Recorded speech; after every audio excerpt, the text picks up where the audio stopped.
रागूच्या वाडी परिसरात शिवारात आहोत आणि माझ्या सगळ्या सहकार्याच्या आग्रहस्तव त्यांनी पाणी किती आहे हे बघण्यासाठी अक्षरशः 1 किलोमीटर आम्ही सगळे चिखल सुरुवात शेतापर्यंत आलो, बांधापर्यंत आलो.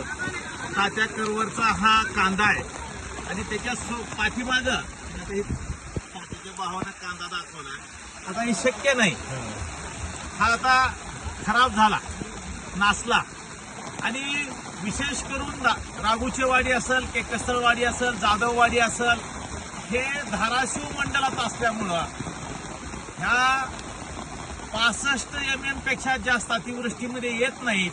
आपण विनंती केली आहे तहसीलदारांना, कलेक्टर साहेबाला, त्याचसोबत राणादादाला आणि माननीय मुख्यमंत्री आणि चंद्रशेखर बावनकुळे साहेबांना ही विशेष बाब म्हणून हा भाग तुम्ही यामध्ये घेतला पाहिजे. अतिवृष्टीपेक्षाही जास्त वृष्टी या ठिकाणी झाली आहे. म्हणजे पलीकडे या नदीच्या पलीकड जी भोगावती नदी धाराशिवमधनं येते, पलीकड जवळपास 150-200 लोक राहतात आणि त्यांचा 3 दिवसापासून संपर्क तुटलाय. ग्रामस्थांची मागणी आहे की त्या ठिकाणी पूल व्हायला पाहिजे, परंतु पाऊस म्हणजे आभाळ फाटल्यासारखं पाऊस पडतोय, निसर्ग कोकलाय. माझी या माध्यमातून सर्व शेतकरी बांधवाला विनंती आहे की सरकार तुमच्या पाठीशी खंबीरपणे उभं राहणार आहे.